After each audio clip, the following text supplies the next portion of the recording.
Hello students, JEE main का एक question आपके साथ और सॉल्व करते हैं।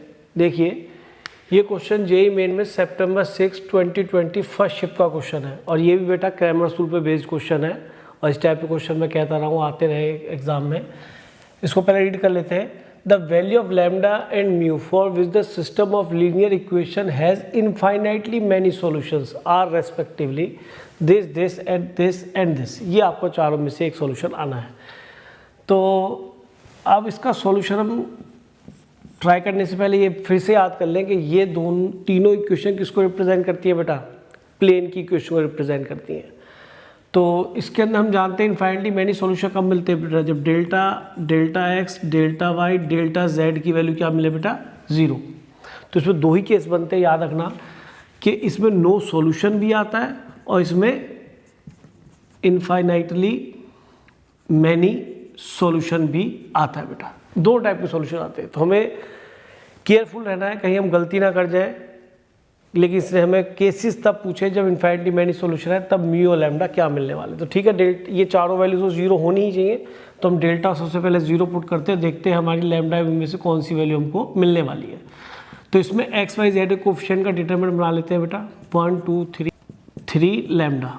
अब इसको बेटा हम 0 पुट करेंगे, तो यहाँ से हम इसको फर्स्ट रो से ही ओपन कर लेते हैं, कोई प्रॉब्लम नहीं है। 1 × 2 lambda -9 -1 × lambda -3 + 1 × 3 - 2 is equal to 0।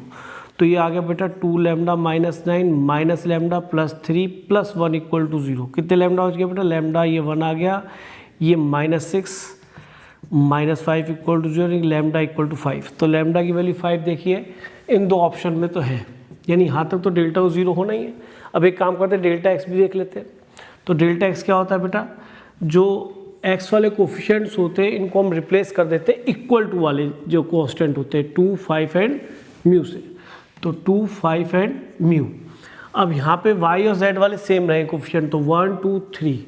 तो इसको 1 2 3 लिख लीजिए और इसको 1 3 लैम्डा लिख दीजिए। 1 3 और लैम्डा को 5 निकाल चुके, रख दो, क्या प्रॉब्लम है? क्योंकि इसको तो 0 होना ही होना है, लैम्डा को 5 तो होना ही होना है। तो हमने यहाँ पे इसको फिर कैलकुलेट करके 0 ही पुट करना है, तो इससे शायद हमें म्यू भी इजीली मिल जाएगा। तो इसको यहीं से ओपन कर लेते हैं। तो बेटा ये रिजल्ट मिला 2 × फर्स्ट रो से ओपन कर रहे हैं, 10 - 9 -1 × 25 - 3 म्यू + 1 × 15 - 2 म्यू = 0। तो ये रिजल्ट आ गया बेटा हमारा। 1 बचेगा, 2 मिलेगा बेटा, ये -25 + 3 म्यू आ जाएगा और ये आपको 15 - 3 म्यू -2 म्यू = 0। ये 2 है बेटा। तो ये तो मिल गया बेटा म्यू, और ये बच गया -10 और -8 = 0। तो म्यू = आ गया 8। तो म्यू और लैम्डा 8। तो ये आपका रिजल्ट सी मिल चुका है बेटा। इसका थोड़ा ज्योमेट्रिकल इंटरप्रिटेशन बताए थे। तो एक चीज़ हमेशा ध्यान रखना कि a1x + b1y + c1z = d1 लिखा है। तो ये किसको रिप्रेजेंट करता है बेटा? एक प्लेन को रिप्रेजेंट करता है। और प्लेन आप जानते हैं जैसे 3D में प्लेन 3 डायमेंशनल होता है बेटा। तो अब अगर हम इसमें दूसरा प्लेन की क्वेश्चन लिखें, a2x + b2y + c2z = d2। तो इसमें हमेशा एक ध्यान रखने वाला कंसेप्ट है, वो ये है कि अगर यहाँ पे a1/a2 = b1/b2 = c1/c2 is not equal to d1/d2 आता है। तो इस केस में याद रखना कॉन्स्टेंट्स का रेशियो सेम ना है, जबकि एक्स वाई जेड के कोफिशिएंट्स का रेशियो का सेम आता है। तो these planes are parallel planes. एक तो ये चीज़ ध्यान रखने वाली है। और दूसरा पॉइंट इसको बेटा मैं यहाँ लिख देता हूँ इधर की तरफ। इसमें अगर a1/a2 = b1/b2 = c1/c2 = d1/d2 आता है, तो डेफिनेटली कुछ ऐसा हो रहा होगा। रेशो तभी सेम आएगा जब x + y + z = 3 और इसको मैं 3 से मल्टीप्लाई करके लिख दूँ, तो 3x + 3y + 3z = 9, तभी तो रेशो सेम आएगा। और अगर मैं इसको 3 से डिवाइड करूँगा तो इक्वेशन सेम आ जाएगी। यानी कि प्लेन कैसे कोइंसाइडिंग प्लेन है, नहीं एक जैसे प्लेन है। इक्वेशन जो डिफरेंट लिखी है, पर ये ज्योमेट्रिकली जब बनेंगे प्लेन तो एक ही होंगे सेम। तो क्या बेटा? सेम प्लेन है। ये प्लेन कैसे? सेम प्लेन है, कोइंसाइड कर रहे हैं, एक दूसरे के ऊपर ओवरलैप कर रहे हैं।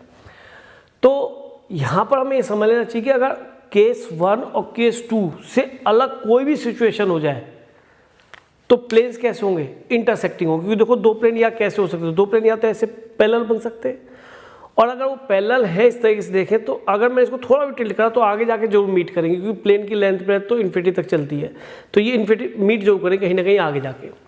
लेकिन अगर एक के ऊपर एक ही आता तो इक्वेशन भी दोनों प्लेन की क्या हो जाएगी, सेम हो जाएगी, या उसका कुछ मल्टीपल होगा एक्स वाई जेड और डी में, तभी उनका रेशियो सेम आएगा। तो यानी कि दो केसेस अगर दिमाग में रखें कि a1/a2 b1/b2 c1/c2 is not equal to d1/d2, तो इसका मीनिंग डेफिनेटली कैसे प्लेन है, पैरेलल प्लेन है।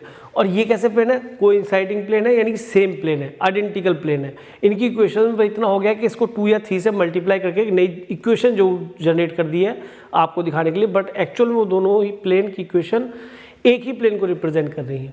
और अगर इन दोनों से कोई भी अलग सिचुएशन बनती है, यानी कि ये नॉट इक्वल टू आ जाए या ये आ जाए या ये आ जाए, इन तीनों में से मतलब इन दोनों से डिफरेंट, तो प्लेन कैसे होंगे, हमेशा इंटरसेक्टिंग ही प्लेन होंगे।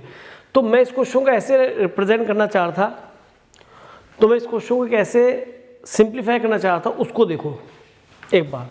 देखो बेटा ये कन्फर्म है कि अगर हम यहाँ पे इन दोनों प्लेन्स की बात करें तो a1/a2 b1/b2 c1/c2 ये कोई भी इक्वल नहीं है। इसका मीनिंग क्या है, इंटरसेक्टिंग प्लेन है। और अगर ये इंटरसेक्टिंग प्लेन है तो कुछ इस तरीके की इसकी फिगर बनने वाली है। मैं इसको भी रफ कर रहा हूँ बेटा, आंसर तो आपका आ ही चुका है, थोड़ा सा और कंसेप्ट को ध्यान से देख लीजिए तो हमेशा के लिए सारे क्वेश्चंस कर पाएंगे। ये दो कोई प्लेन है, एक प्लेन बेटा मैंने ड्रॉ कर लिया और एक प्लेन बेटा मैंने यहाँ ड्रॉ कर लिया। कुछ इस तरह से दो प्लेन है और एक लाइन, डेफिनेटली जब ये दो प्लेन आपस में मीट करेंगे तो एक लाइन जनरेट करेंगे। तो ये सारे पॉइंट्स किस लाइन पे आएंगे, इस लाइन पे। ये वो पॉइंट्स हैं, इन्फाइनिटली मैनी पॉइंट बनेंगे। प्लेन तो बेटा आगे भी जा रहा होगा इस तरीके से, ये मैं सोच रहा है रुक गया प्लेन कोई, ठीक है।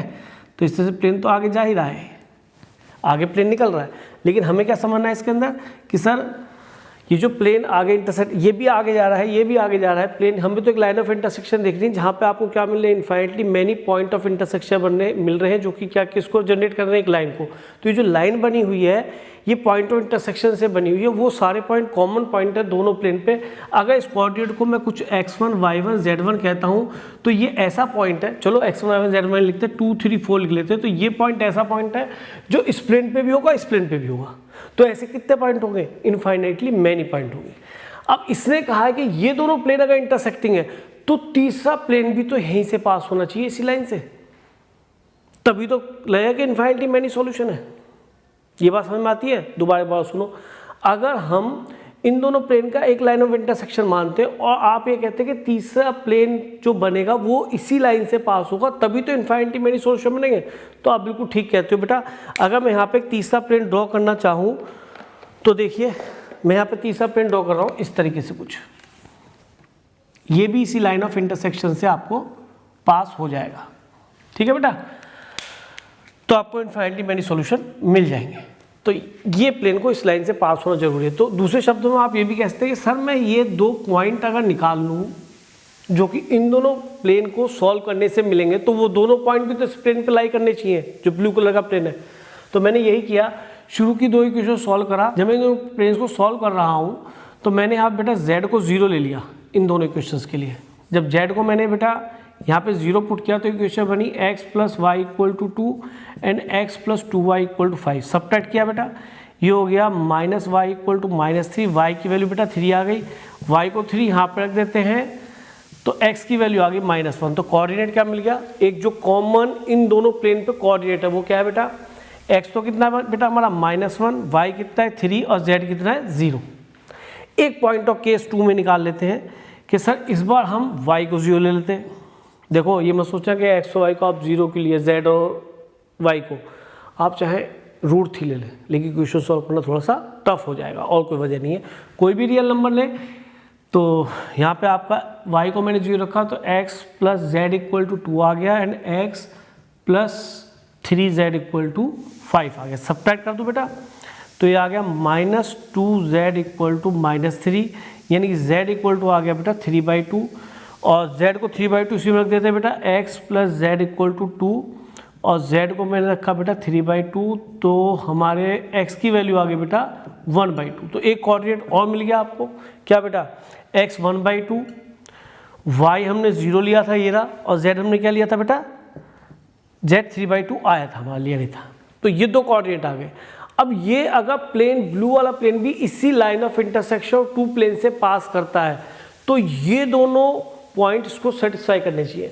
तो मैंने यहाँ पे x + 3y + lambda z = mu रखा, और यहाँ पे दोनों पॉइंट इसके अंदर सेटिस्फाई कराए। तो पहला पॉइंट है -1 3 0, यानी x को -1, इसको 3 रखा, y को, z को रखा मैंने 0। तो लो जी, म्यू की वैल्यू आपकी 8 आ गई, यही आई थी एग्जैक्टली, वही जो पहले आई थी। अब इसके बाद हमने ये वाला पॉइंट पुट किया इसके प्लेन के अंदर, तो यहीं पर रख लेते हैं बेटा, x को रखा हाफ, y को क्या रखा बेटा 0, और z को रखा 3/2। तो ये बेटा आ गया म्यू, और म्यू को भी 8 रख दिया। तो यहाँ से मिल गया आपका 3/2 लैम्डा = 8 - 1/2, यानी 3 λ/2 = 15/2। तो ये लैम्डा आ जाएगा बेटा 3 5, तो लैम्डा की वैल्यू 5 आ गई। तो बेटा लैम्डा देखिए बेटा 5 ही आया था आपका। तो देखिए ये ऑल्टरनेटिव मैंने अप्रोच बताई है, इसको ध्यान रखना, ये बहुत ही इंपॉर्टेंट अप्रोच है।